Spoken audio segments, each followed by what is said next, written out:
on his record. And fourth is the risk of flight. The defendant is facing a serious charge, potentially murder if the victim dies, Your Honor, and is facing substantial prison sentence. This increases the likelihood that the defendant will attempt to flee and avoid prosecution, and his pattern, his behavior after this took place proves that.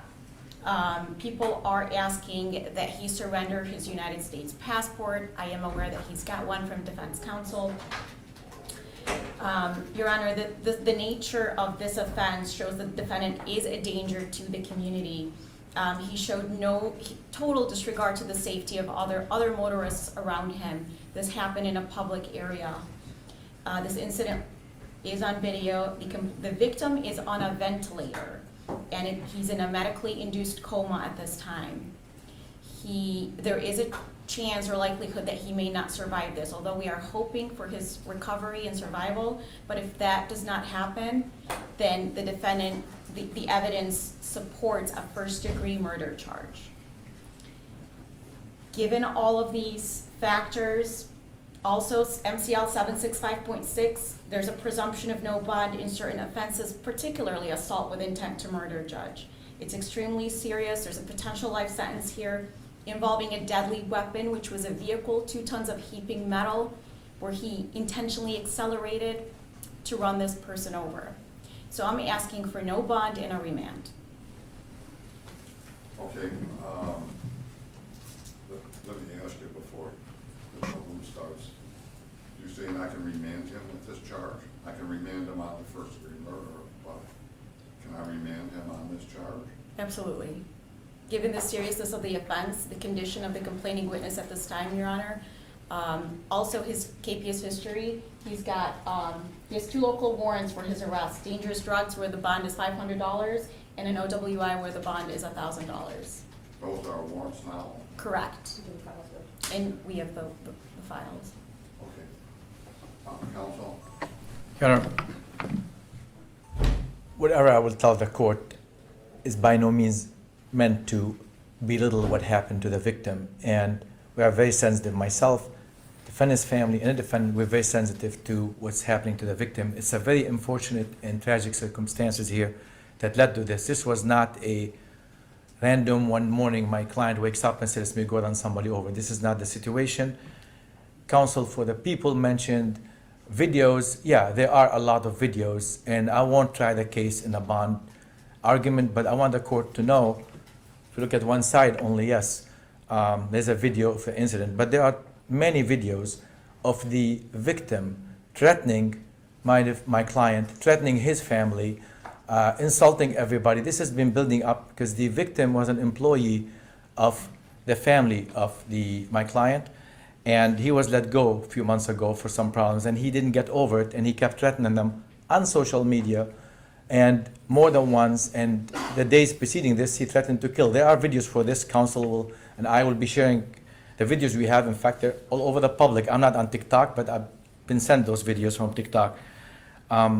Obviously, the bond is not a punishment, is not a finding of guilt. The bond is mostly, of course, it takes into account the nature of the crime, but this is still an accusation today, and my client stands innocent unless he's proven guilty.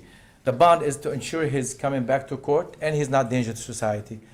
This is not a crime that my client just was going around and chasing people randomly and trying to hurt anybody. He's not a danger to society in the sense that this was a dispute, again, not justifying it, between the gentleman who is now the victim in this case and my client and his family. And this is, my client, if he's out, he's not going to go hurt anybody, because first of all, he learned what's going on, and then it's unfortunate what happened so far. The likelihood of returning to court, Your Honor, first of all, yes, he did call. I don't know if it's exactly a half hour or not, but he did go home and he did call the police. If he wanted to run, he would have run. He wouldn't have called the 911 and make the statement that he made that I don't have a copy of, but I have an idea what it was. And the police came and got him. He stayed home till the police came and got him. That's not somebody who's trying to run away from court. And then within hours, the family contacted me, and there's many members of the family here. They hired me, and they're serious, and Your Honor knows we are serious about dealing with this case, which we're hoping we can settle it, and we're hoping the victim survives and it doesn't get any worse than this for either side.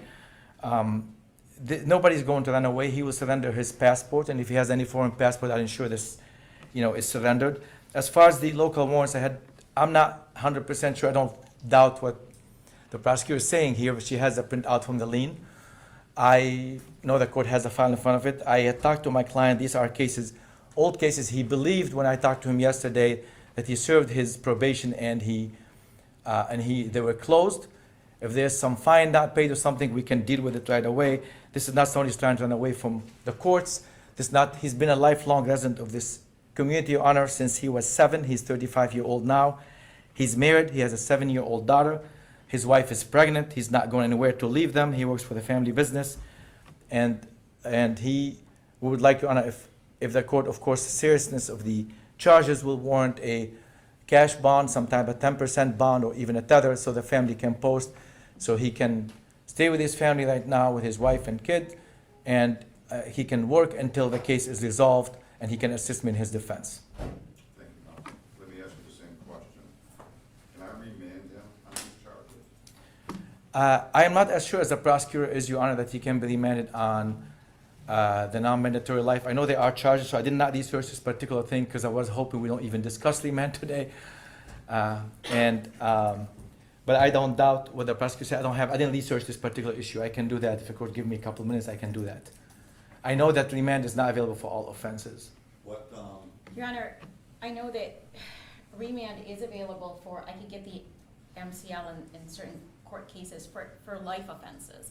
And I know, because I think- my statement. Okay, so we're not talking court rule, now you're talking the statute. Your Honor, hold on a second. Your Honor, it's for mandatory life, yes. But, and Not life I'm not sure it's for a non-mandatory life, which assault and attempted murder is a non-mandatory life. That's the problem. I read the court rules is that I'll get that. with these charges, they don't qualify to order a remand. Anyway, what I'm gonna do, I mean, if anything changes, obviously the bond can change at either the PCC or even before that.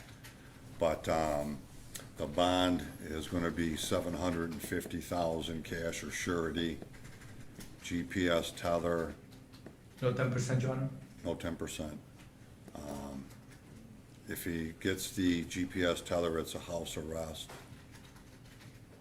No driving.